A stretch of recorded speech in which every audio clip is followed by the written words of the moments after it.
not only get students to college, but also have them be fully funded.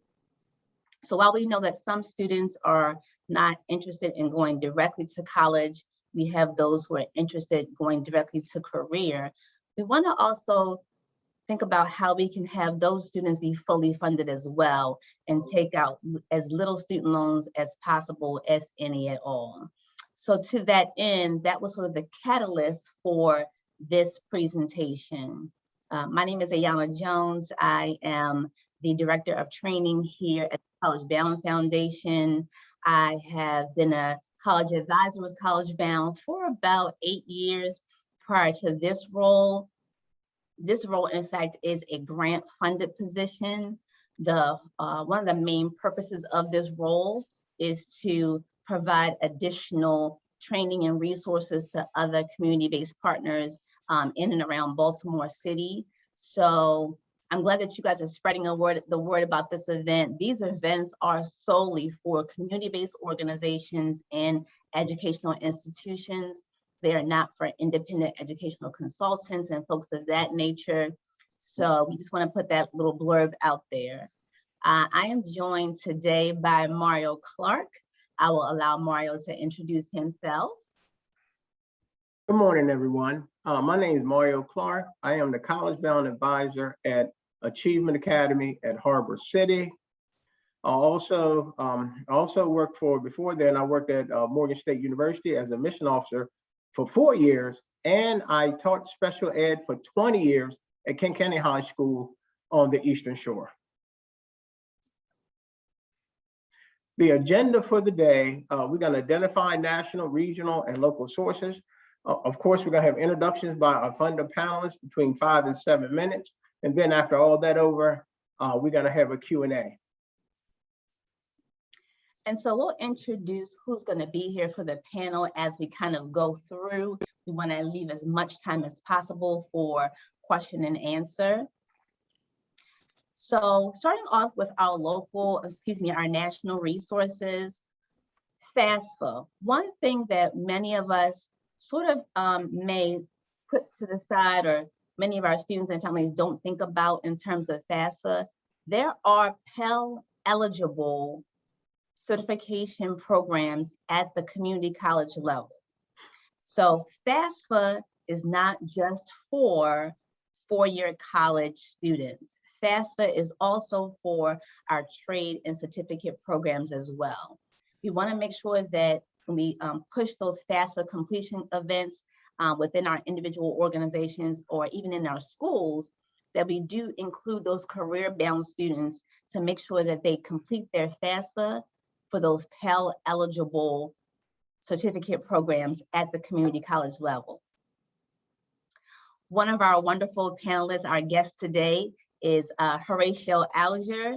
That's one of our national associations that's providing many both 4-year and 2-year scholarships, but also they provide technical support, funding for technical and trade careers. They are typically giving away $500 scholarships for $2,500 each to students who are interested in the trades. I'm not going to take away Margaret's thunder. I'm going to allow her to speak about that a bit more once we actually get to her presentation. SkillPoint is another foundation that provides funding for our students who are interested in career and trade programs.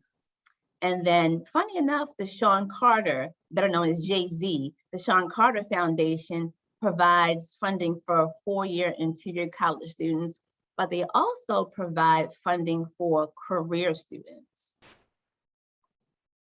Amazon, I don't know if you guys can see that. I'm just going to move that up here. Many of our students, more of our college completion, current college students, but many of our students do work for Amazon.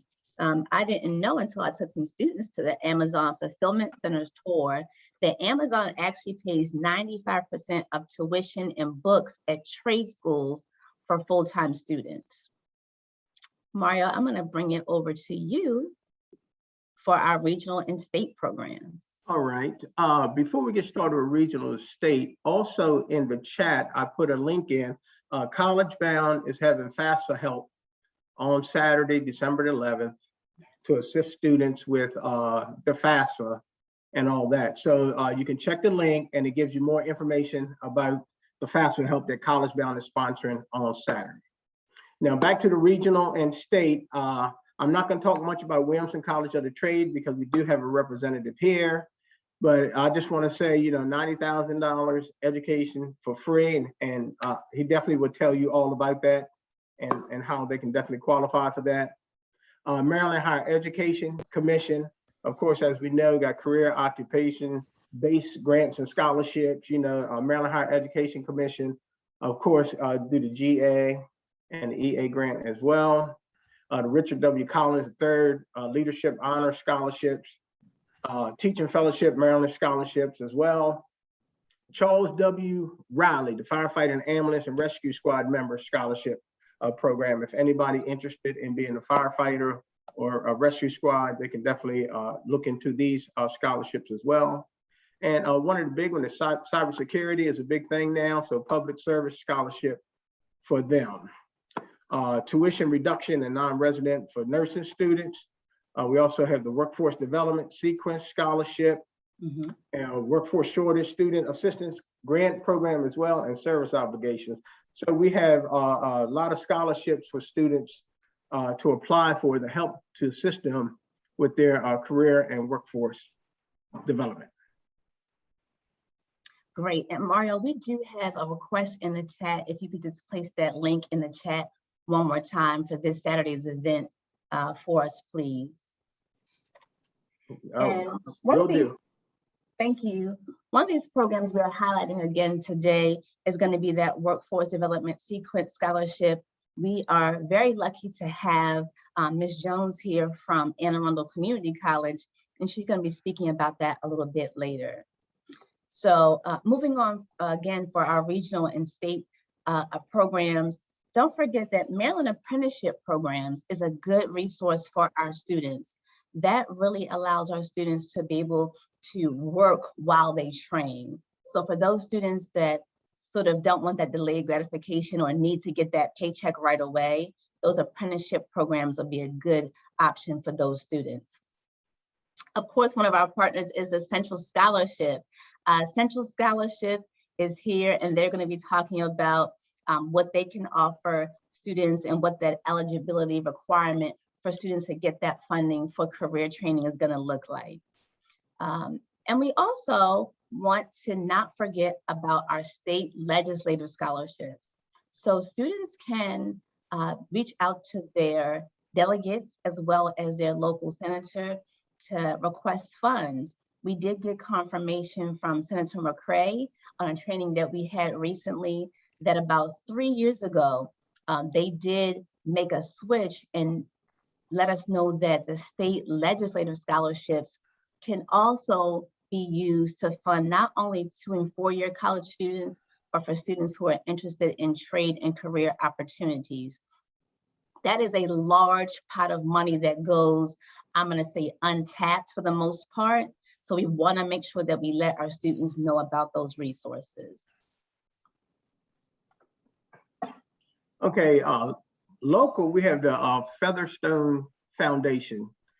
They have a program called Building Pathways. Building Pathways is a 10-week program. It helps with professional development. It teaches soft skills to students. And also they pay for their licensing exam as well. And the certification, Featherstone Foundation, they have Reaching New Heights, which is a 13-week program. It's for multilingual candidates and to deal with the banking industry as well. We also have one of our partners as well, is the Maryland Scholar Program. I'm not going to say much about that because we do have Shayla here that's going to speak about that program as well. We also have the Alpha Kappa, Alpha Psi Phi Omega chapter, which also assists with book. They get book scholarships, for students going into the trades. And also we have the Charm City Scholarship, the Psi Phi Omega chapter as well. So just to review very quickly, what we've told you about so far is that we really want you to maximize these funding opportunities for our career-bound students. On a national level, of course, we're talking about making sure that students that are Pell eligible apply via the FAFSA. We have private nonprofits, Amazon. On the state level, we have the Maryland Higher Education Commission that offers a couple different programs for career-bound students. Our nonprofits and our state legislative programs, again, are great sources of state funding. Locally, we have our private nonprofits, like the Featherstone Foundation. We have our local sororities and fraternities that will offer funds, not just for college-bound students, but career-bound students as well. And then don't forget about those apprenticeship programs. Those can be through the community colleges or the local union halls, and also the cadet programs. We have the state trooper cadets. Many of the cadet programs do similar programs where you are allowed to get paid while you train. So very quickly, I'm just going to ask you for a little bit of audience participation here. I'm going to ask you, what stood out for you in the information that we just presented? Was there anything that stood out for you that you didn't know about, or you knew about but you forgot? And just place that in the chat for us.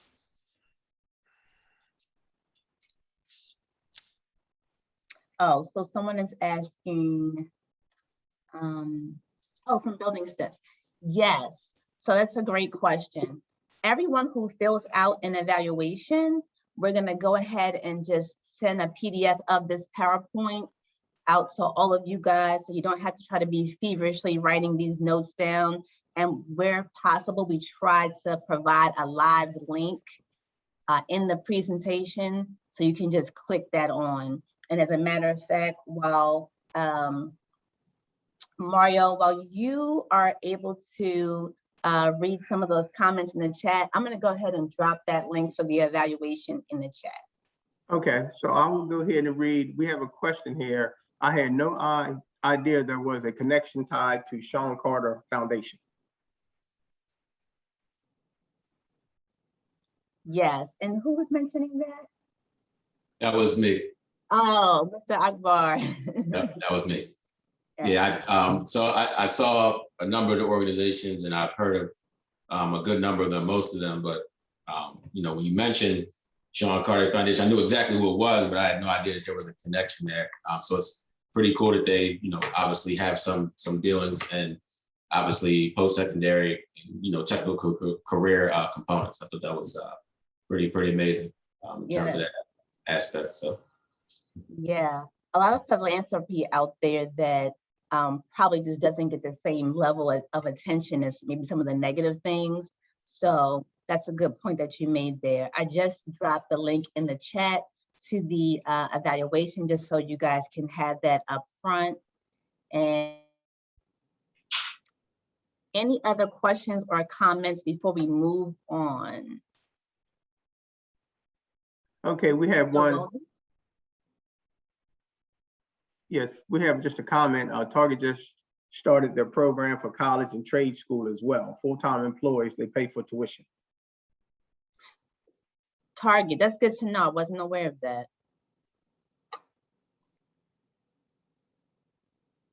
Okay, and also we have scholarships that are available for the Sean Carter offer funding for trade. Maybe some trades are tied to music. And that's a possibility because he, you know, his background and all.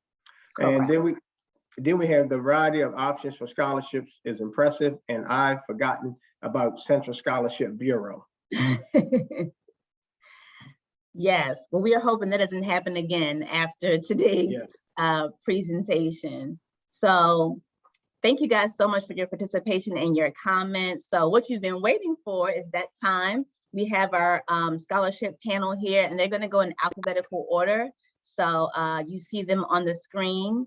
Anne Arundel Community College, Central Scholarship, Horatio Alger, the Merit Scholars Program, and Williamson College of the Trades will follow up there last, but certainly not least. So we are going to welcome Sandra Jones. She is the Assistant Dean of Continuing Education and Workforce Development Programs. And Ms. Jones, if you'd like, I can stop sharing so that you can share. That would be great. Thank you. Great. Thank you. All right, let me pull up my presentation here. All right. All right, everyone should be able to see my presentation now. I'm just going to share a lot of information in a very short amount of time to be cognizant of our time here, but I'm going to talk a little bit about the types of scholarships that the college offers for what we call continuing education and workforce development programs. And for our conversation here today, that will be focused on the trades programs that we offer. So the college offers a variety of pre-apprenticeship programs in electrical, HVAC, plumbing, sprinkler fitter. We also offer programming in welding and forklift operation. We're actually opening up a trade center called the Clausen Center for Innovation and Skilled Trades in January for programming. But we've offered some of this programming in the past, and we have awarded scholarships in those areas. So we have several different scholarship opportunities. We have foundation scholarships, is where we work with our Anne Arundel Community College Foundation and solicit funds from donors who want to, provide scholarship opportunities for students. And the requirements of these scholarships are different, but the student really doesn't need to know that. When the student applies for the scholarship, we work to find the best opportunities for that student for funding. Institutional is funding that the college has set aside for scholarships as a commitment to workforce development programming. Again, requirements differ on those as well. Gear is, again, because of COVID, and I'm sure a lot of institutions have gotten this funding as well. So gear funding came as part of the Relief Act under COVID, and the college chose to use some of its funding, again, to set up workforce development scholarship opportunities for students. In general, the requirements for gear funding are you have to check a box on a form that says you've been impacted by COVID in some way. And I think, honestly, everyone can say they've been impacted by COVID in some way, right? So it's an opportunity to expand our award options for a variety of students. MHEC Workforce Sequence is money that the state legislature has set aside for colleges. It's managed through MHEC, which is the Maryland Higher Education Commission. The community colleges within Maryland get a certain amount of funding per year, and it varies by community college. And we can award up to $2,000 per student, and the college can set the requirements and award stipulations for that, but that is money we get consistently every year. Anne Arundel typically gets between $60,000 and $65,000 per year for that. Skill Point is another opportunity. Skill Point is, again, a foundation that the college is working with, actually their corporate arm, to help us with some marketing pieces, but they also have a foundation for trade scholarships as well. And that application process is a little bit separate. That's run directly through Skill Point and doesn't necessarily go through the college. Some other funding opportunities we have is we work very closely with our local American Job Center or local career center, which is Anne Arundel Workforce Development Corporation. So Anne Arundel Workforce Development Corporation is actually providing full funding for students going through select programs in our winter and spring terms. Wow. So we're recruiting for those programs right now, and I'll talk a little bit about that in a minute. And we also have a Career Pathways grant with Anne Arundel Workforce Development Corporation as well. And again, some of those programs are targeted in the trades. And the details about all these scholarships are found at this link, and I can forward that on so it can be shared with all of you. So in terms of the application process, we have information sessions for our programs, and these are online. They're done via Zoom. And that's where the students our potential students get to learn more about the program, perhaps sometimes get to meet with an instructor, and most importantly, get to meet with our success coaches who work with students through recruitment in our programs to employment. So that's always the first step for a student, is they attend an information session. They complete a basic TABE assessment, And what that does for us is not to exclude people, but it's to provide resources for students who may need some more academic support, so that we know if a student is lower in reading comprehension, that they're going to need that additional support in the classroom. Again, they also meet with a success coach, and the success coach serves as a mentor for them, again, helps them get through our process. And the success coach will work with them to complete any paperwork or online forms. We do have a scholarship application, and a FAFSA is required for our scholarships, or in our AAWDC cohort funding opportunities, there is an intake form. But again, the students are walked through that entire process with our success coaches. And then additional kind of resources for students that I think is important to mention. We do offer learner laptops and other technology for students who may not have them. So we have a large learner laptop service. A student fills out a form, it's mailed to them. They do not have to come to campus to pick it up. We've offered in the past, like Wi-Fi, hotspots, you name it, because we don't want technology to be a barrier for students. And then, as I briefly mentioned, we do offer the support of a success coach. And a success coach, again, is really a mentor. It works with that student from recruitment through to either connections to employment or to an apprenticeship. So success coaches can help out with things like time management and study skills, or they can refer to resources in the community, or just check in with students as needed. They're embedded in all of our courses. So if we notice a student is not attending, they'll reach out to that student, find out what's going on, what we need to do to get the student back into the classroom. Again, they provide connections to employers and connections to apprenticeships. For all of our pre-apprenticeship programs, they're linked to a registered apprenticeship program in the state of Maryland. So the idea is that as students complete those pre-apprenticeship programs, again, they're ready to go right into employment, right into an apprenticeship program. And then just a kind of a quick example of a student we worked with actually from Baltimore City, who, liked driving, was unemployed, decided she wanted to get her CDLB, heard about the college scholarships, came to us and applied, and it changed her life, right? And she said, as she said here, she started looking forward to the future. It was very important for her to do well. The class was a challenge and she passed, and receiving the scholarship was a blessing, and she appreciates it. And since she completed this course, Lynn has, been employed and has worked her way up with a company, is making a family sustaining wage now, right? So this is just one example, again, of a student from Baltimore City that we have worked with in the past, but there are lots and lots of examples that I'm sure all of us on the panel probably have as well. But it's very important to us at Anne Arundel that we offer, workforce development scholarship opportunities that we can that are either full awards on their own, or we can braid funding to provide full awards for students so they're not out of pocket for anything. So our scholarships will typically cover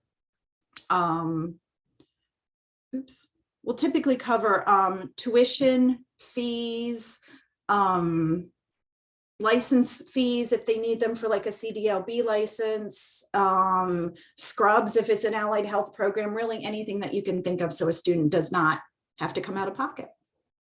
So that is my presentation. Thank you all.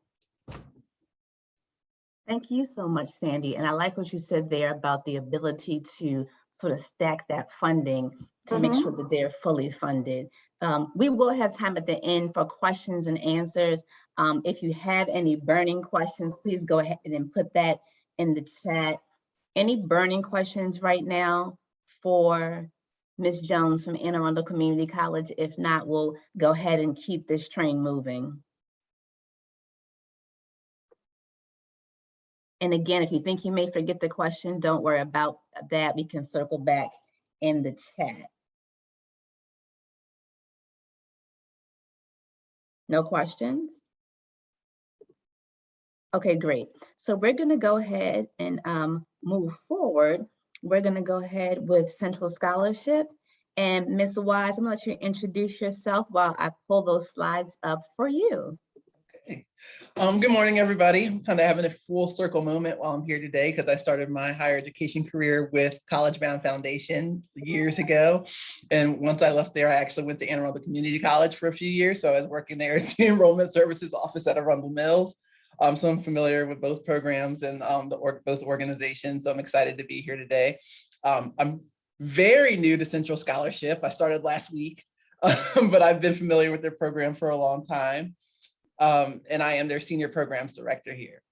So just to get started, Central Scholarship, who are we? We are a 97-year-old Maryland-based nonprofit that provides funding for education after high school, including undergraduate, graduate, professional, and career training studies, regardless of gender, religion, race, or ethnicity. Our career training scholarship program offers scholarships to Maryland students that are looking for an opportunity to land more than a job and begin to focus on pursuing a career.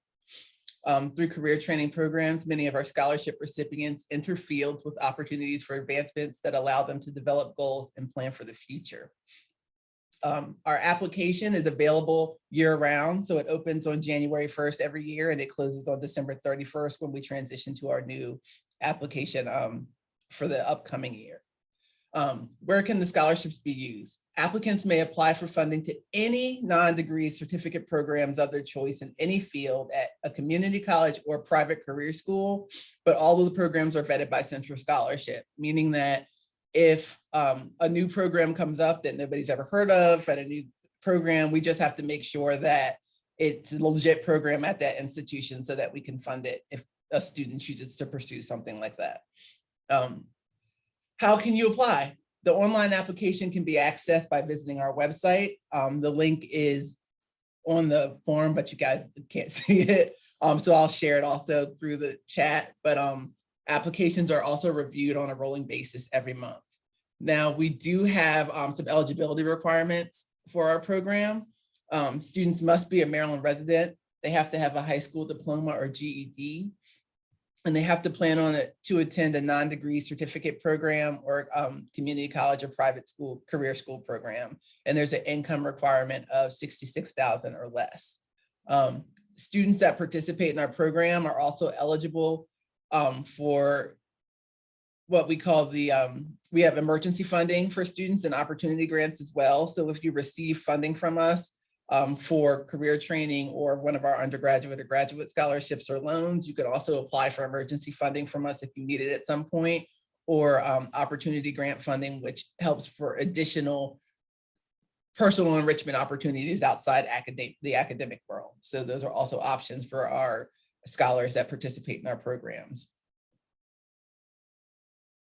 That sounds great. And then Ms. Wise, can you just give us a few of the career fields where you guys are focusing on for this year for that career training funding?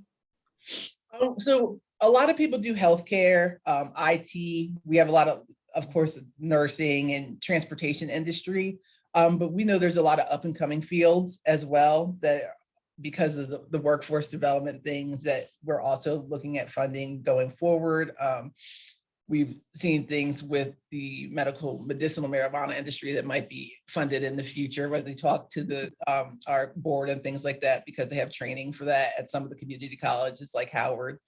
Community colleges has a program for that. And then there's even degree programs for it now, especially with University of Maryland. So as the world changes and programs expand of interest to people with new leadership in place here at Central Scholarship, they are looking to expand the opportunities for students as well. So we are excited about things that are coming up. And I know somebody said in the chat that they had kind of forgotten about us, but don't forget about us anymore because we're ready to do big things for you guys. So look out for that moving forward.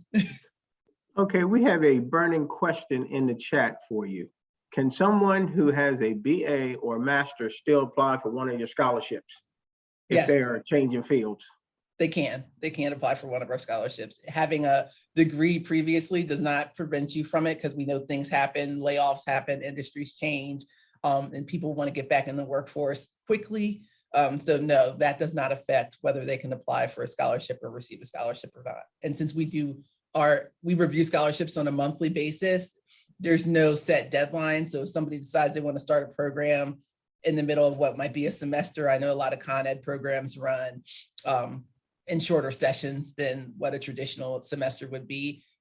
They can apply at any point and be reviewed for the next coming part of that program. Okay, we have, I see two more questions. We'll try to get through them real quick.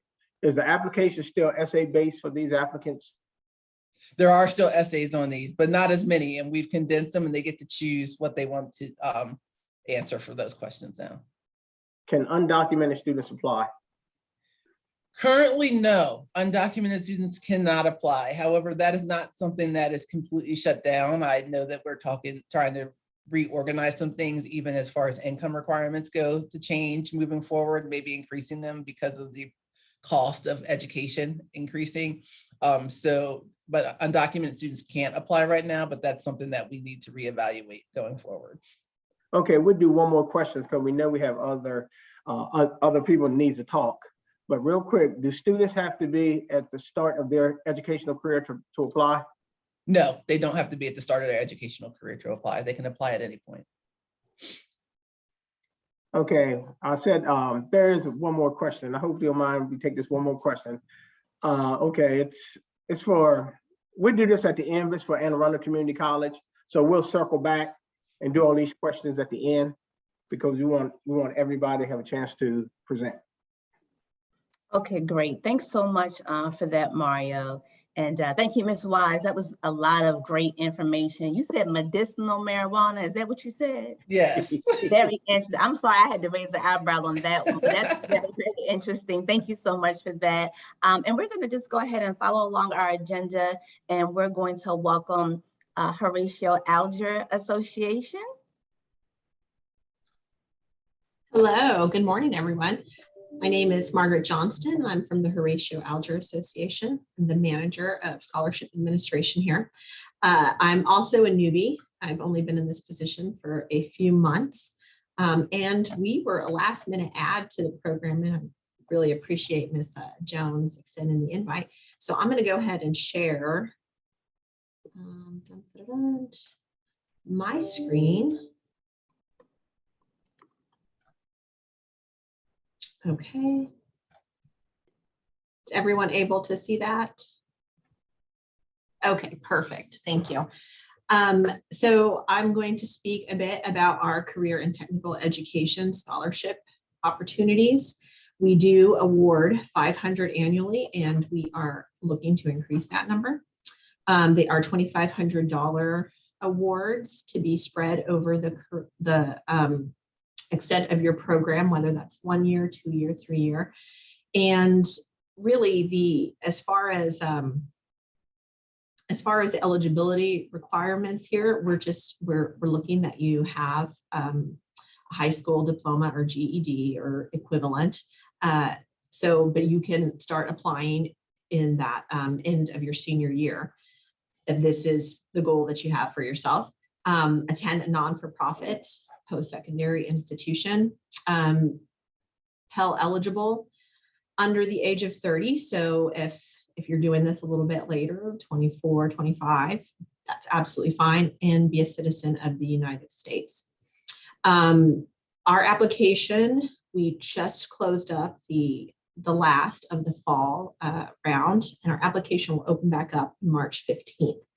There is a priority deadline for that in June 1st, but similar to Central scholarships, it does turn into a rolling scholarship as well, deadline as well.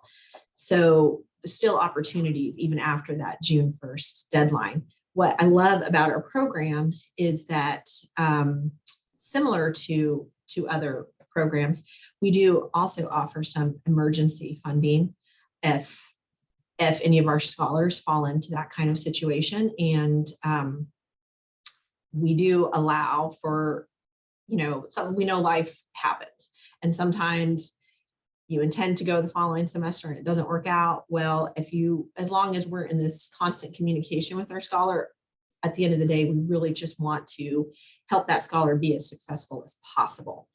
As far as the funds, those, as Ms. Jones had mentioned, they can be stacked. So while you're receiving other forms of educational funding, you can use ours in addition to that, because it doesn't stop, educational costs don't stop at tuition and books and fees and supplies at the school, there's also transportation costs and living expenses and childcare costs potentially. There's a whole host of costs that I'm sure everyone is familiar with. And so our scholarship can be used. We do send the funds to the school, but anything in excess of what you receive for your tuition costs will go back to you. So you can use towards some of those other expenses. Yeah, we do have, I will put, well, our application information is on there. Again, this one is closed right now. It will open back up on the 15th, but I will go ahead and put in a moment here our link again. I know Ms. Jones had shown it earlier to our website, and I would invite everyone to just take a peek and see all the opportunities. Again, I was speaking today about our career and technical education program, but by all means, we do have some other options as well. Yeah, and this can be used for any career and technical program. So again, healthcare, heavy equipment moving programs, whatever it is that you're pursuing, we want to give you some money.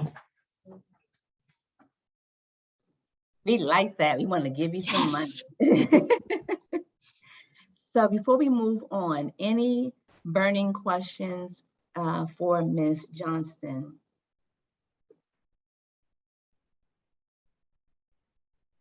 Thank you, Felicia. I see that you put that link down in the chat.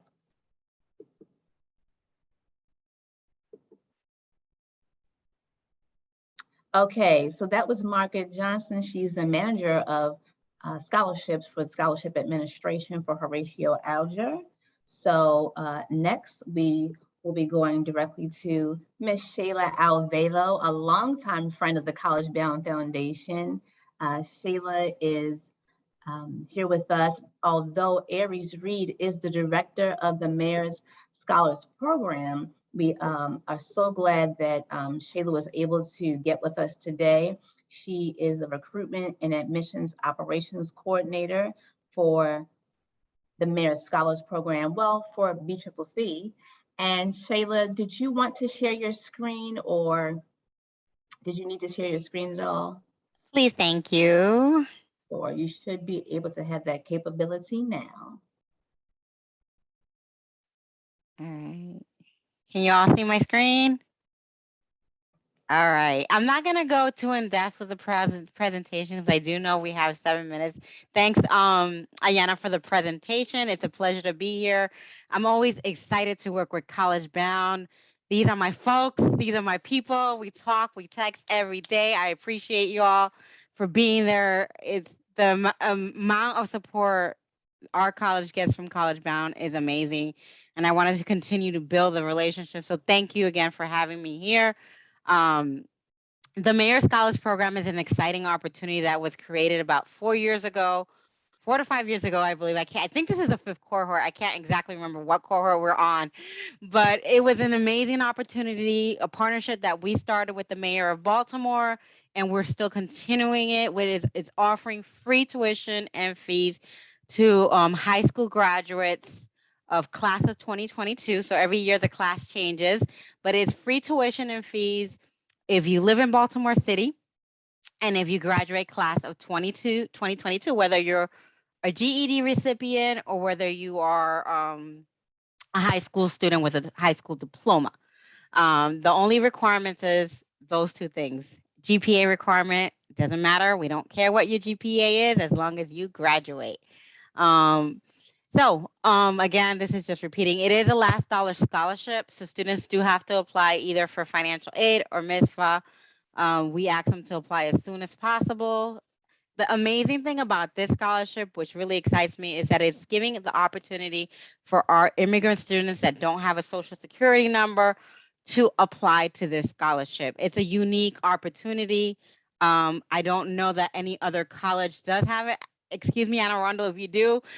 I don't know if it exists somewhere else, but from my understanding, I believe we're the only one that offers free tuition and fees for undocumented students.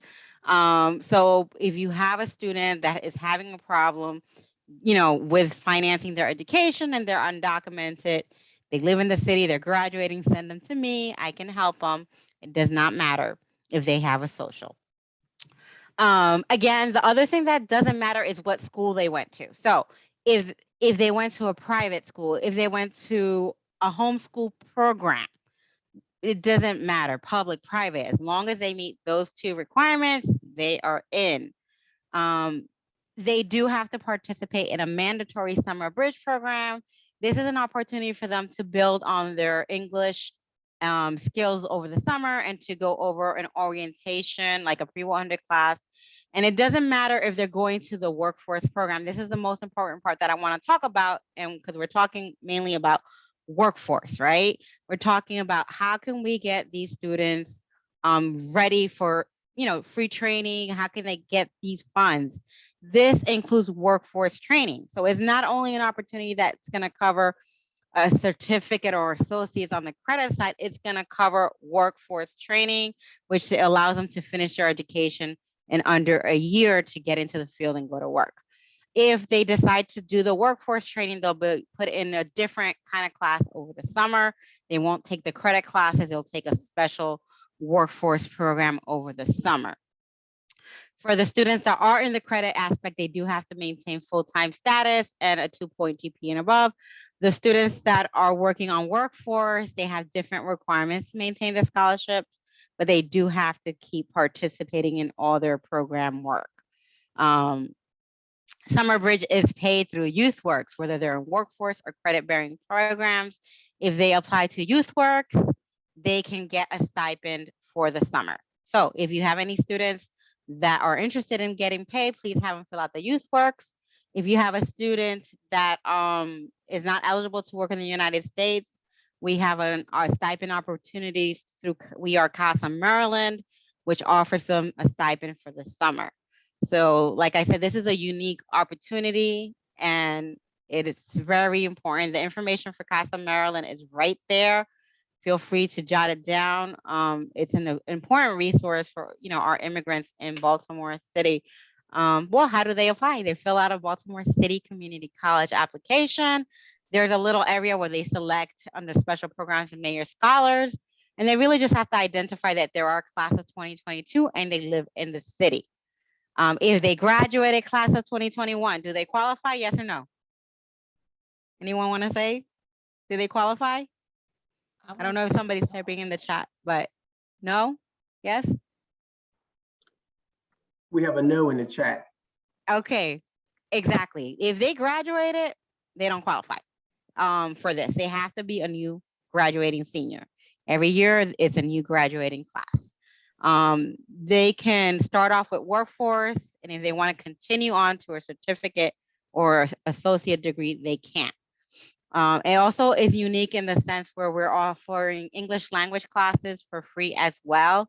So if they need additional English classes, we cover that bill, and they can either then move on to workforce or they can move on to credit-bearing programs. Deadlines, the priority deadline, as you all know, is March 1st for the financial aid, and for the MISFA, which is the Maryland State Financial Aid application. That one is the one for undocumented students. We finally, guys, have an application deadline for the Mayor Scholars Program, and this is new. I think this is the first time I'm presenting that deadline. So CollegeBound folks, please make note, May 15th is the Mayor Scholars Program's new deadline. All your students need to have everything in, including financial aid, by May 15th. So that is a new deadline. What programs you might be thinking, well, what does, the Mayor's College programs cover? What are those workforce training programs that we have? So we have the CDL, we have the CNA program, childcare, diesel mechanic, construction, customer service, cybersecurity, CNA, GNA, EMT, multi-skilled medical technician, robotics technology, patient care technician, pharmacy technician, phlebotomy, pre-cyber program as well. So as you can see, we have different types of programming available to all for all different interests, and that is a building pathway. It builds into some of these health programs, or is a continuation from workforce. If they're still interested in pursuing that, they can pursue into a health program. If they're doing CNA and then they want to become an LPN, they can do the practical nursing. How am I on time? Am I over? I don't want to take up too much time. You're good. You can go ahead. Okay, all right. And the same thing with other of our programs. So if you go to our website, you will able to see how we are, the trend from the workforce to the certificate to the associates. For the students that later on decide to continue, that is an option for them. And we just have it built out where you can see how it goes from the workforce all the way into the certificate and the addictions. For example, they can do the 90 hours daycare program. And then if they're interested in going into early childhood, they can go ahead and get their certificate in early childhood and then move on to their associate's degree if they change their mind about college later. They have up to 3 years to finish. And then after that, they go on to either graduation if they decide to pursue a degree, and then transfer to Coppin State University for free if they finish their associate's degree with us. But that's all I have for you all. And I just want to take this time for questions. I know I went pretty quick with that, but I didn't want to take up anybody's time. Do you guys have questions at all about the Mayor's Scholars Program? We do have other workforce opportunities, kind of like a little bit like Anne Arundel Community College representative. Is it Sandy? I forgot her name. A lot of those same workforce opportunities for scholarships are available in grants for students that are not in the Mayor's Scholars Program. So if you have somebody that is not a graduating senior, please send them to us. We'll still have opportunities for free workforce training. We have plenty of scholarship and free money available. Yes, we have Pam had her hand up. She had a question. Hi, Pam, you Pam. got the Good floor. morning, Sheila. Good Just- morning. How are you? I'm doing well. And Good. you? It's always a pleasure to see you. I want clarification because Youth Works will be in the building next week. And I know that's a part of the Mayor's Scholars piece. Yeah. So I'm speaking primarily in reference to my large group of undocumented students, and I do know that they can participate. Mm-hmm. But when it comes to completing Youth Works, the Youth Work application, Mm-hmm. just say they don't have a social or what have you, are they doing that? What do we do for those Yeah, students? that's a great question. Thank you for Pam for bringing that up. We are not having undocumented students fill out the youth work. So when you do get an undocumented student, you can either provide them Diego Torres's email from CASA, or if you don't, for any reason, don't have it, just give the student my information and I will connect them with We Are CASA Maryland to make sure we get them set up. I also will be conducting some more info sessions for these students, for our undocumented students, with Diego. So I have to connect with Diego so we can get them to apply. That's something that's coming up. So yes, don't worry, we got them. We're gonna help them, but don't have them fill out the youth work. No. We don't want them to fill it out now. All right, thanks, Sheila. No problem. Okay, we have a couple more questions. Will contact info be shared for panelists later? So all the contact info at the end, we all can put it in the chat. Yeah, I was just going to say the exact same thing. So Yep. definitely, thanks, Sheila. EDU. You fat. Oh, is that for I gotta second? spell a typo, Okay. guys. Sorry. Yes, but definitely we can share that information. Okay. There's a question from Wendy in the chat. Yes, get ready to get to it. Can all majors transfer to Coppin when students are finished at BCCC? So Coppin has a list on their application. It's called Finish for Free, that explains how that works, on how the transfer credits. For example, if there's a student that's interested in nursing, I believe they have to do the general studies degree with us and then transfer to the nursing program at Coppin. So you just have to figure out how that's going to work, because if they do the nursing with us, they might not be eligible to finish the BSN degree with Coppin. So it depends on what degree it is, but they have the full list on the Coppin website. So feel free to just type in the search finish for free at Coppin, and it'll give you the list. Most programs, yeah, that's true. You can't do it finish. Yeah. So, but there's ways around it, Angela, in regards to finishing it. And that is, I believe, through the general studies program and then transferring to nursing. But I suggest getting in touch with Coppin directly to make sure you get that information from them. And Ms. Wainwright, I do see your hand. We're going to circle back and hold that question because I do want to get to our finalist, our last panelist, Nafis Akbar. He became one of my best friends during the pandemic because we were virtual. We were trying to figure out how to get information to students and parents during the day presentations, between PTA evenings. We had so much going on. So thank you so much, Nafis Akbar. He is going to hopefully share his screen with us. Do you need to share your screen? Okay, great. And he is the admissions associate at Williamson College for the Trades.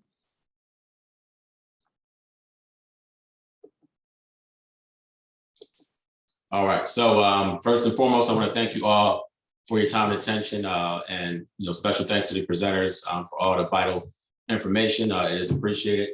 So my name is Nafis Akbar. I am the admissions associate at Williamson College of the Trades. I do all things recruitment, enrollment, of course, retention, attrition, and so on.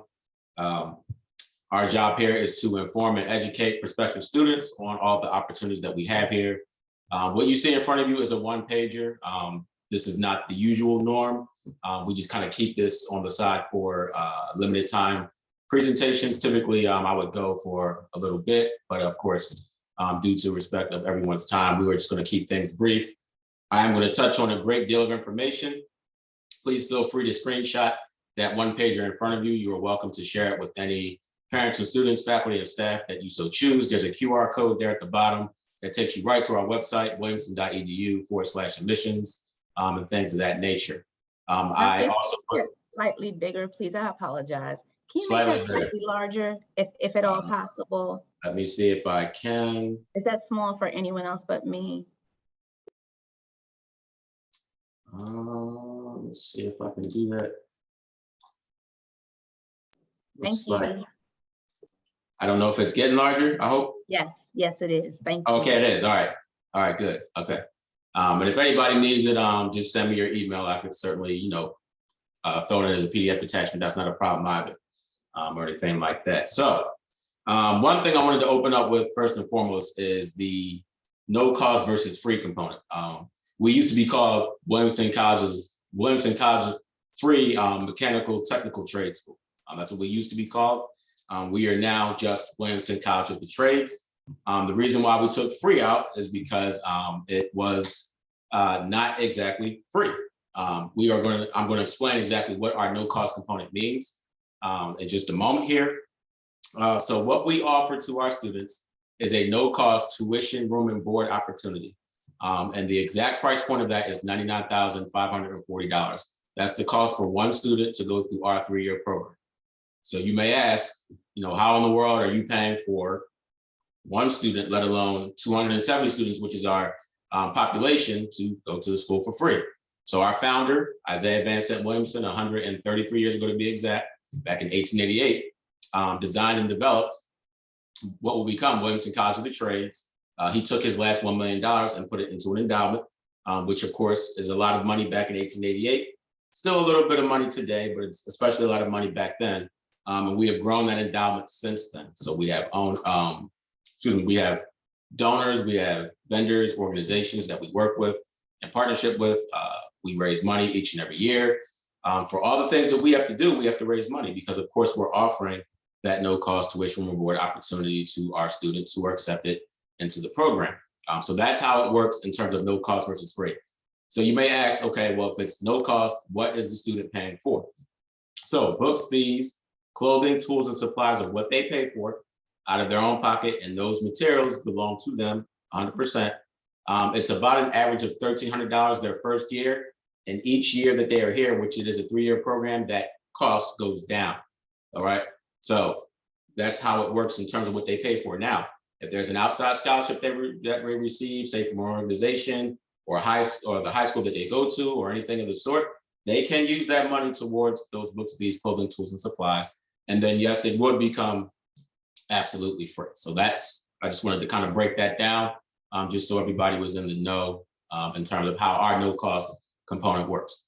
So with respect to that, we also look at and we give preference to financially deserving students, meaning that they show some level of financial need. So if there are 2 students, one who yields less financial need versus the other who has a higher financial need, we're going to give preference to that student that has a higher financial need.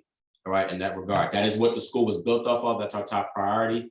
Our founder, again, based the principle of giving young men a trade education in that fashion to financially deserving individuals. All right, so we have 6 trade programs. The one that I want to touch on right away is our electrical program. You may have not recognized that is a brand new program that we have. It is replacing our paint and coatings technology trade that is sunsetting at the end of spring of 2022. So our students from 2019 who have graduated or will be graduating the 3-year program come spring of 22 will transition out.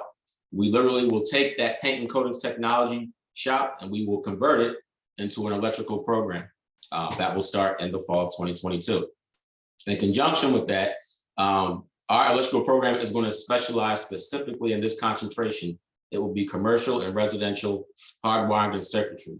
That's this specific concentration. If you would like more information on that, please let me know. Drop your email in the chat, or I can forward it to Mrs. Jones, and she can forward it to anyone who has interest in the course catalog. It's so new that we don't even have our transcription up on the website yet because we're still finalizing those components. All right, so moving forward, this is a 2-fold type of education. You're going to have shop time and class time. We do have a regiment, we do have structure. Our young men are learning about time management. They're also learning about job and resume building. 2 times a year, we bring out over 200 companies from 18 states directly to our school. They pay us to come to our annual college and career fair twice a year, once in the fall and once in the spring. We only graduate about 74 students a year. And as I said at the top, we only have about 270 students total. So what I'm saying in that regard is that we have 2 times the amount of jobs to graduate. So the students have a multitude of options as a result. And we yield a 96% job placement rate as a result of that. So these students as freshmen, junior, and seniors are getting opportunities at jobs twice a year. A lot of our freshmen will go on after their freshman year and get apprenticeships and internships and really start to lay the groundwork down for their foundation for their careers. So that's a very, very vital component for our students. If you're not aware, this is an all-male institution. That is how the school was founded, and that's how it has been for the past 130 plus years. Students do board here, so it is fully residential in that regard. The length of the program, again, is 3 years, all right? And outside of that, we do have 5 other trades, which are carpentry, landscape construction and management, machine tool technology, we have masonry, and we have power plant as well. And just a few things to touch on that we have coming brand new on the horizon, aside from the things that I've already talked about. We have a brand new student activity center. It was a $20 million donation given to us by the Wesley family to help enhance our student experience at the highest level. It's going to have multiple student lobbies and lounges, multiple basketball courts, multiple weight and training facilities. And it's also going to be home to our future esports, and that's all for the student. Again, to enhance that student experience at the highest level. In addition to that, starting next fall, we have a dual enrollment articulation agreement and academic track with Rowan University. We have had a long-standing relationship with Rowan University. If you've ever been to Williamson's campus, our main building is named after the founder of Rowan University, or I should say not the founder, but who Rowan University was named after, Mr. Henry Rowan. And that is the name of our main building. What I'm saying in regards to that is starting next year, and 3 of our construction technology trades, which are masonry, machine tool technology, and carpentry, our students will be able to obtain their 3-year associate's degree in specialized technology at Williamson, and then they will be able to transition and pursue their 4-year bachelor's at Rowan through our dual enrollment academic track. That will start next fall. So in 2025, you'll start to see those students matriculate and so on. Some other things to note. We have 2 new dorms that we are building right now, along with that student activity center. And we also are renovating several other dorms. Again, we want to enhance that student experience at the highest level. Our advancement team has been excellent in helping raise awareness about Williamson and raise funding and things like that, because again, we offer that no cost tuition and board component. So naturally, we don't have anything to rely off of other than what we raise in terms of money and things like that. We also offer free laptops to our students in the programs that we offer in the 6 trades. We understand that technology is at the top of everything, and we understand that blueprints aren't just on paper anymore. They also are, of course, digital and things like that. And we want our students to be able to utilize those laptops, of course, and help them along in their studies during their 3 years here. When they complete the program, that laptop is given to them at no additional cost. That's just a bonus and a benefit additionally to our students. Part of our no cost tuition reward also includes our meals. So our students get breakfast, lunch, and dinner at no cost to them for the entire 3 years that they're here at Williamson. In addition to that, we also have an age requirement. It is 20 years of age, and I'll kind of explain what that means.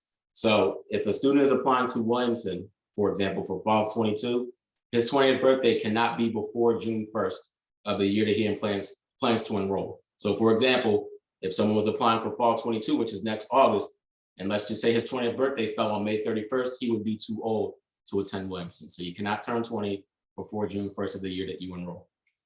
In addition to that, we sit on about 220 acres of land. We have a pretty large space in terms of our small population and things like that. But one of the important components about our layout is that part of our students' activity through their shops and classes is the beautification of our campus. So it's a learning tool for them. They learn about groundskeeping, they learn about the treatment of our fields and all the things that we have on campus. So they get to utilize that concept as well. One of the things I want to talk about too is our application process. It is a very involved application process. First and foremost, it's a very competitive scholarship, as you can imagine, being it is a no-cost tuition board opportunity. We get over 400 plus applicants per year, and we accept about 120 students. So that's about a 1 in 4 chance. That's not to downplay that by any means. That's just to let everyone know about the reality of how competitive it is. And there are 3 things that we look at in terms of our application pool. Financial need has to be demonstrated, of course. We do a financial family assessment as a result of that. The FAFSA comes a little bit later. That's after the student is accepted into the program. The financial family assessment is done by us at Williamson, at the school. The other part is character. So we interview each and every one of our applicants in addition to that. So that character piece is big. They not only interview with our faculty and staff, they also interview with our shop directors. That is so we get a sense of who the student is and things like that on a character level. And the last piece is academics. So we do a full scale evaluation, 9th, 10th, and 11th grade of their transcript. That's what we're looking at. We do not require standardized tests any longer. We we also no longer do the ASVAB, which is the military aptitude test. So all we need from the student is their transcript and a writing sample. That's all we require for that. Also to note, no trade experience is required to come to Williamson. If you've never operated machinery, used a hand tool, anything of the sort, everything that you're going to learn at Williamson in the 3 years that you're here is going to make you job ready. So our goal is to make the students well-rounded, make them understand job and resume building. We do mock interviews as a result so that they understand what questions to ask when they're in an interview. That way they're not sitting on the other side of the interviewer and not saying anything. We tell them how to research companies that they're looking to work for. That's a big reason why we have those college and career fairs every fall and every spring. We want them to start really getting into the weeds of how to apply for jobs and really understand those soft skills that they need going forward. Because of course, they're going to learn a skill and trade and they're going to get that 3-year associate's degree as well.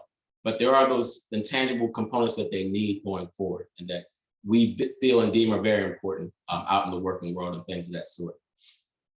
So that's just a brief, kind of overall component. We do technical training. And when we say that, we want our students to learn theory, or they'll take courses rather in theory first, so that they learn about the trade inside and out before they actually get into the actual hands-on projects and things like that. We have academic instruction. As I stated before, we have 2 components to our day, shop time and class time. And we also do leadership development because companies do look for individuals who demonstrate high levels of character and leadership. And we understand that at Williamson. So we want our students to take initiative, be able to team build, critical think, also be able to lead by example, do things when others aren't watching and things of the sort.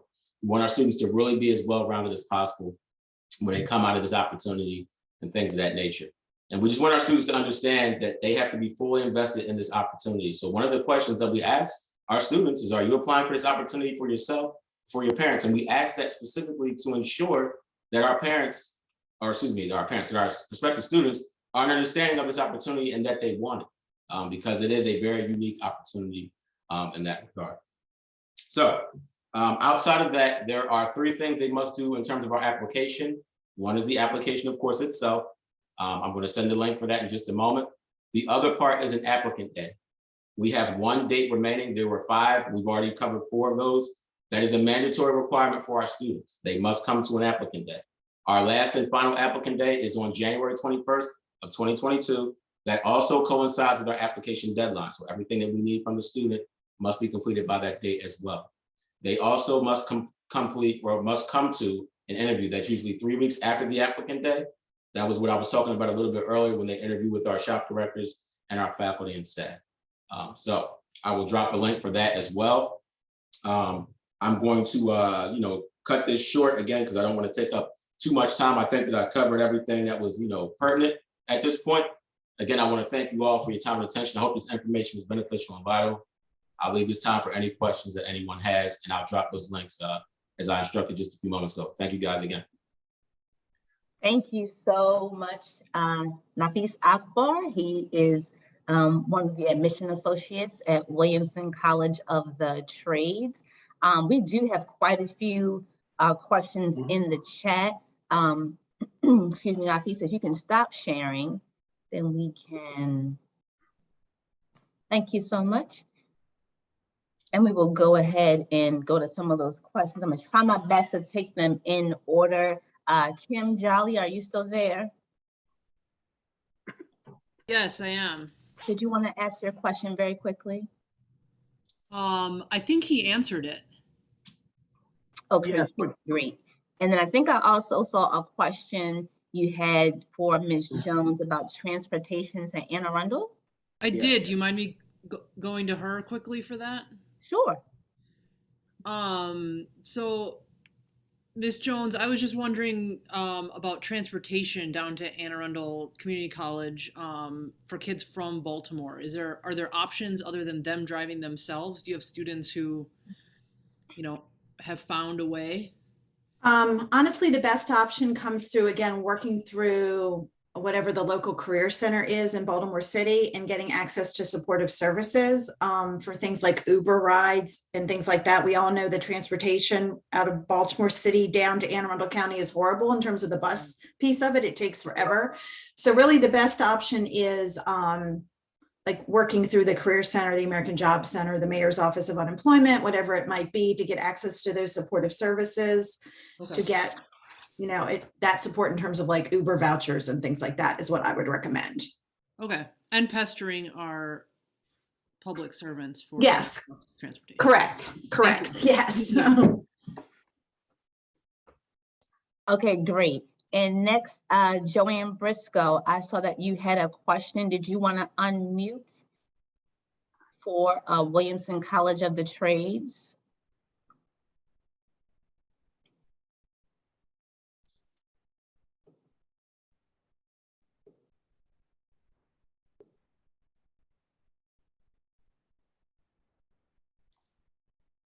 No. Okay, your question was, are all of these scholarships solely for Maryland residents or Baltimore City residents? In regards to what I'm sorry, 1 second. I must be on mute. 1 second. No, you're not on mute. no. No, okay, I wasn't sure if I was or not. So in terms of what we offer, the no cost tuition from board is in-state or out of state. If you are accepted into the program, as long as you are a United States citizen or green card holder, that scholarship is awarded to you if you are accepted into the program, no matter where you live within the United States. And you're under the age of 20. And yes, thank you very much for that, Ms. Jones, and also meet our age requirement of under the age of 20, yes. Okay, great. I see one other question in the chat. Actually, is that from you, Shayla? did you have a question? Yes, I have questions. First of all, thank you for giving this information. I am a mom of 3 boys. So Yes. this topic for me is very interesting. I have a 9th grader. He is doing very well academically, but he's always said to me that, he said to me, I don't want to go to college. So I am looking for other opportunities. I mean, he's a 4.0 GPA student, but I have to also listen to him. What he wants. Sure. So we're a Latino family. Tell me a little bit about the diversity on campus and a Great little bit question. more about student life, if you're able to share. Oh, no, absolutely. So I'm on the diversity council first and foremost. So we're big on diversity and inclusion. We just met this Monday. We're meeting again next Monday as we are going over components to help student lead our diversity council. We're starting, of course, with the faculty and staff and things like that and our executive staff. So in terms of diversity and inclusion on campus, that is one component of it. We are PWI, so predominantly white institution and things like that. We do have a small percentage of minority students of color and things like that. It's right around about 20% as it currently stands. And in terms of student life, it is very regimented. So we have a lot of expectations. There is no alcohol or drugs on or off campus during the full 3 years. You cannot have been wed or fathered a child before or during your time at Williamson. You wake up every day at 6 a.m. You go to morning lineup. We do have a chapel service. And I just want to be clear on what that means. We're non-denominational, so it is not a requirement for a student to take on any religion component. It's more of a message in the morning, things like that. Everything is structured. The students have to cut their hair, they have to shave, they have to wear business professional attire. So shirt, tie, slacks, dress shoes, sport coat. Of course, in their shops, they'll be dressed down naturally, but in the classroom and other obligations, they will be dressed up. So this lifestyle here is very regimented, very structured. For that reason, we are teaching them levels of professional development. We're teaching them about time management. We're teaching them about how to better arrange their daily schedule, because from 6 a.m. to about 10:30, they are up and at it in terms of what they're doing. In the morning is their classroom time from 8 to 11. Shop time is from 12 to 4. Their student activities from about 4 to 6. From 6 to about 6:30 is dinner time. From about 6:30 to about 8:30 is their study time. And then from about 8:30 to 10:30, they will start to close out their day in terms of their dorm detail. And when we say dorm detail, that means that everyone is accountable for their living space. They're accountable for where they live in terms of their lobbies and making sure that everything is structured, neat, and in an orderly fashion and things like that. So that's just a brief kind of glimpse at what it looks like from a student life standpoint. And we do all those things again because it's very important, even if something as simple as making your bed and things like that, how far it goes. Clear space, clear mind. We're big on that. We are big on physical activity. Our students are required to do 1 physical activity per year. If they're a student athlete, that covers it. But if they have no interest in sports on a collegiate level, which we offer 8 intercollegiate athletic sports, they can do something in an intramural sense. They can start their own club. And we do have a plethora of student activities. A big part of that student activity center is going to help add to that component as well. So I know that was a lot. No, but it's important. Do you have baseball? Yes, we do. That is one of our 8. Yes. Right now we have 2 soccer All-Americans. We have 9 football players who were named to our all-conference team. And we have 5 academic All-Americans currently as well. So our students really do thrive. Again, we're a junior college, so all of our students are try or walk on to our campus because, again, our scholarship is based in that no-cost tuition on board that we talked about. So. Okay. Thank Yes, you. I love this. I want to hear more. So definitely email me. Oh, yeah, we've got plenty of information for sure. Thank you. Absolutely. Thank you. Thanks so much. Mr. Hunter, I thought I saw that you might have a question. Did you have a question for us? And thank you so much, Margaret from Horatio Alger, for dropping that flyer in the chat. Everyone should be able to get to that flyer. I'm going to assume that's one of your advertising marketing tools. Okay, great. That sounds great. I didn't really have a question, just to say that Shayla did a great job, and what we just heard was wonderful. I think it really broadens our look at the trades. I mean, I'm really thinking that, and thanking you, Ms. Jones, for putting this on, because this is really superior. I didn't Stuff. realize you were here, Mr. Hunter. I realized you were here. Oh my God. I put it in the chat. You did a Well, great you know job. what? I'm happy. Happy to see you. Nice to see you. Good to see you. So we just happen to work at the same place, so that's okay. That's all right. You didn't have to recognize me, but I got you. Okay. All right. Yeah, that is great. That's one thing I do love about Williamson is, although it is for trades, they do give the students sort of like that college campus feel and That's experience right. with That's those right. other things, with the sports, and they do have that opportunity to continue on from the associates to the bachelor's. Felicia, I do see your hand up. Did you want to go next? Yeah, I just had a question as far as Williamson goes, because I'm kind of curious about it as well. Since you guys are all male, if there are females interested in a similar program, do you have somewhere that you refer them to as well? Yes, there are a number of trade schools in Pennsylvania, such as Thaddeus Stevens, Penn College of Technology, and others. Because I do get that question just about every day at various schools that I go to. I always feel bad when I present and there's females present, because I have to always preface with, just so you're aware, it's an all-male school, and then there's a lot of pushback in that regard. Reason being, it was written in our deed of trust by the founder. The second component is that single gender institutions actually yield higher academic results because there's less distraction and things like that. A lot of the female prospective students still ask me, or to even tell me, one day you're going to be a co-ed school. And I just say, what can I say to that?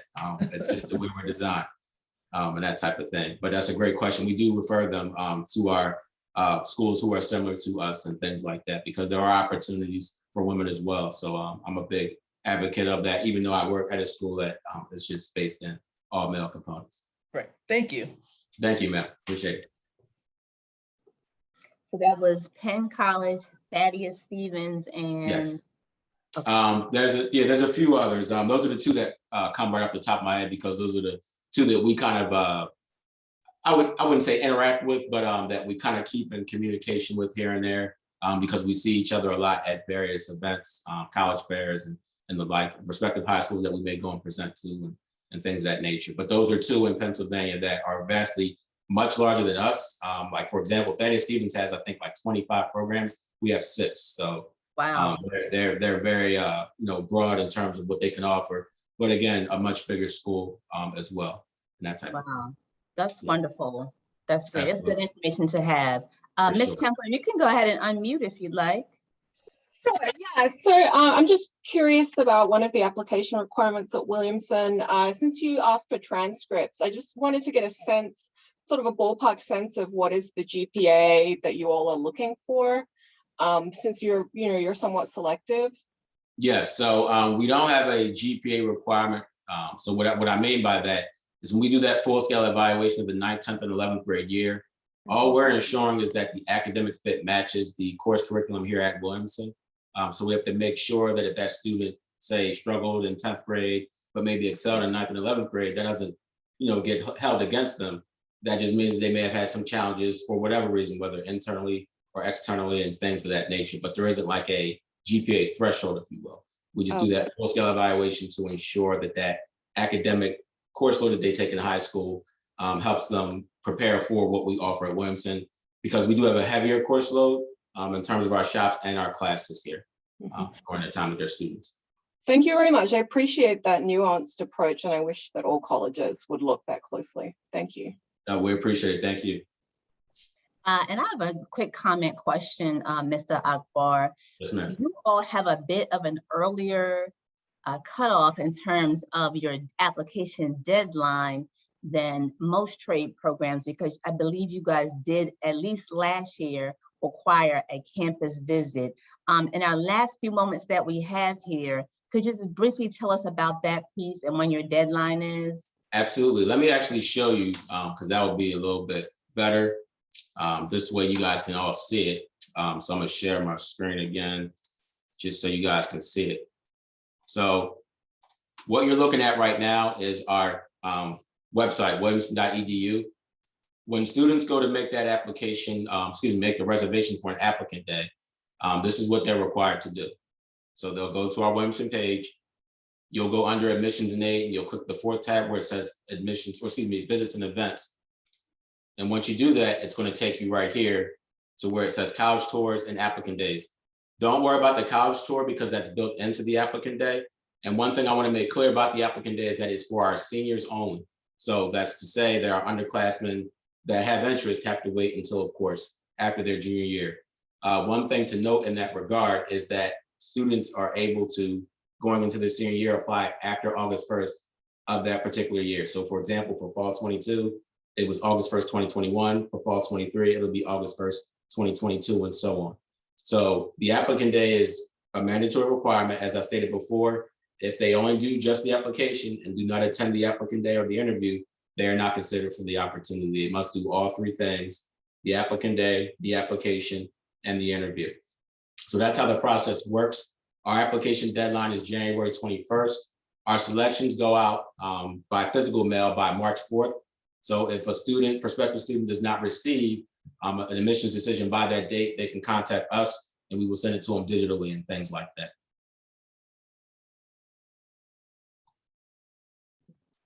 And does that answer that, Mrs. Jones, Yeah, by the way? absolutely. Okay, I just want to Yeah. make sure. Want to let folks know, past that January 21st. Yeah, they would have to then apply for fall 23. Yep, so that's kind of how we do it. It's from August to January. It used to actually be sooner than that. It actually was December 15th, but COVID really changed all of that. And we had to actually, for our graduating students of last year, we had to tack on the remainder of their spring schedule into their fall schedule. So we had to kind of stagger it so they graduated on time and things like that. But they were very diligent. We give them a great deal of praise because they were some nights up and at it till about 10:30 in terms of classes and shops as a result, because they had to tack on fall and spring together. So Wow. yeah, so Wow. they got it done though. Okay. And if you can stop sharing, I can see Oh, sorry about that. Yep, let me all of my beautiful faces Yep, here absolutely. in Maryland. Any final questions? We have about 2 minutes left. I have a quick question, just to clarify the Williamson requirements. So even though they're just applying to the school, they would do the application and they do Yes. the admit day visit, and then they have the interview. So that's That's all part of the application process. That Is is there correct. a limit? Is there a limit for students for the admit applicant day? So like they have to So- get their stuff in like right now? So we really encourage them to, and that's a great question. We encourage them to make a reservation for the applicant day as soon as possible, because what happens is those spots fill up really quickly. So right now we've got about roughly, 6 weeks until the last applicant day. But if, like, say they waited until like the 15th, there may not be any slots available. And then that means that portal would close. And then they would have to actually contact us and let us know that they definitely want to come out and things like that. But typically when that portal is closed, that means we probably don't have any seats left. So in some very rare cases, there may be an opportunity, say if someone decides to drop out or whatever the case may be. But we really encourage them, before even they do the application, make sure that they do the reservation for the applicant day first, because that is a mandatory requirement. You all, this has been phenomenal. This has been so great. I want to thank Anne Arundel Community College, Ms. Jones. I want to thank Central Scholarship, Ms. Wise. I want to thank Horatio Alger Association. Thank you, Ms. Margaret. Merit Scholars Program. Shayla, thank you for pinch hitting that so much. We appreciate that, learn so much. And of course, Mr. Akbar, Williamson College of the Trades. This is, really, in reality, I'm realizing now I could have had all of you individually for an hour. There's so much rich resources for our trade and certificate students. I do want to remind you, please fill out that evaluation. We're going to use that. So far, I only see 2 of you that have done it. So we're just going to use that list to go ahead and share and send out the PDF of these slides as well as the resources. Thank you again to Ms. Johnston for putting that flyer in the chat for Horatio Alger. Do want to again let you guys know that this Saturday we are having a FAFSA event, a FAFSA completion event. We will have financial aid officers there for from universities here in Maryland for students and parents to complete that FAFSA that is at the 33rd Street Y. Am I correct on that, Lauren, Mario? The 33rd Street Y, that's going Yes. to be, thank you, that's going to be this Saturday for FAFSA completion. Any last burning questions? Ayana, is the FAFSA completion available for anybody can participate, or is it just Baltimore City students? Correct. Anyone in Maryland, as far as I know, anyone can participate. Okay. Any more questions? I thank you guys so much. It's been a full house. It's been a full 90 minutes. I thank you for sticking in there with me. It's been great information. If you need anything additional, please don't hesitate to email me, and I will try my best to connect with the presenters and get that information to you. Presenters, if you can put your contact information one last time in the chat for folks. So those flyers will be in there. The contact information for the presenters will be there, as well as the evaluation for this event. Thank you, Shayla. And of course, the Eventbrite registration for our CollegeBound Saturday FAFSA completion event at the Y.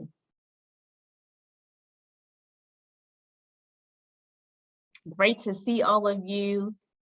Because of the pandemic, I don't get a chance to see you all in person as often as I used to.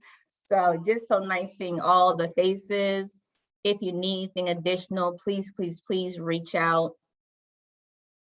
And I hope this was a fruitful event for everyone. Thank you so much. Lauren,